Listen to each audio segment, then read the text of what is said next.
ایک دن بادشاہ نے اپنے 3 وزراء کو دربار میں بلایا اور تینوں کو حکم دیا کہ تینوں ایک ایک تھیلا لے کر باغ میں داخل ہوں اور وہاں سے بادشاہ کے لیے مختلف اچھے پھل جمع کریں۔ وزراء بادشاہ کے اس عجیب و غریب حکم پر حیران رہ گئے اور تینوں ایک ایک کھلا تھیلا پکڑ کر الگ الگ باغ میں داخل ہو گئے۔ پہلے وزیر نے کوشش کی کہ بادشاہ کے لیے اس کی پسند کے مزیدار اور تازہ پھل جمع کرے اور اس نے کافی محنت کے بعد بہترین اور تازہ پھلوں سے تھیلا بھر لیا۔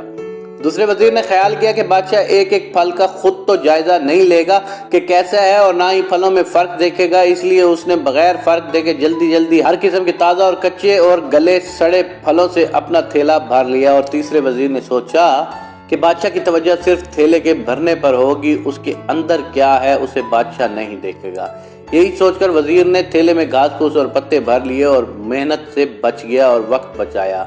دوسرے دن بادشاہ تینوں وزراء کو اپنے تھیلوں سمیت دربار میں حاضر ہونے کا حکم دیا۔ جب تینوں دربار میں حاضر ہوئے تو بادشاہ نے تھیلے کھول کر بھی نہ دیکھے اور حکم دیا ہے کہ تینوں کو ان کے تھیلوں سمیت 1 ماہ کے لیے دور دراز جیل میں قید کر دو۔ اب اس دور دراز جیل میں تینوں کے پاس کھانے پینے کے لیے کچھ نہیں تھا سوائے اس تھیلے کے جو انہوں نے جمع کیا تھا۔ اب پہلا وزیر جس نے اچھے پھل چن کر جمع کیے تھے وہ مزے سے اپنے انہی پھلوں پر گزارا کرتا رہا یہاں تک کہ 1 ماہ بآسانی سے گزر گیا، اور دوسرا وزیر جس نے بغیر دیکھے تازہ خراب تمام پھل جمع کیے تھے اسے بڑی مشکل پیش آئی۔ کچھ دن تو تازہ پھل کھا لیے لیکن پھر کچے اور گلے سڑے پھل کھانے پڑے جس سے وہ بہت زیادہ بیمار ہو گیا اور اس سے بہت تکلیف اٹھانا پڑی۔ اور تیسرا وزیر جس نے اپنے تھیلے میں صرف گھاس پھوس جمع کی تھی وہ کچھ دن بعد ہی بھوک سے مر گیا کیونکہ اس کے پاس کھانے کو کچھ نہ تھا۔ اب آپ اپنے آپ سے پوچھیں آپ کیا جمع کر رہے ہیں؟ آپ اس وقت اس باغ میں ہیں جہاں سے آپ چاہیں تو نیک اعمال اپنے لیے جمع کر سکتے ہیں اور چاہیں تو خراب اعمال جمع کر سکتے ہیں، مگر یاد رہے جب بادشاہ کا حکم صادر ہوا تو آپ کو آپ کی اپنی جیل قبر میں ڈال دیا جائے گا۔ اس جیل میں آپ اکیلے ہوں گے اور جہاں آپ کے ساتھ صرف آپ کے اچھے اعمالوں کی تھیلی ہوگی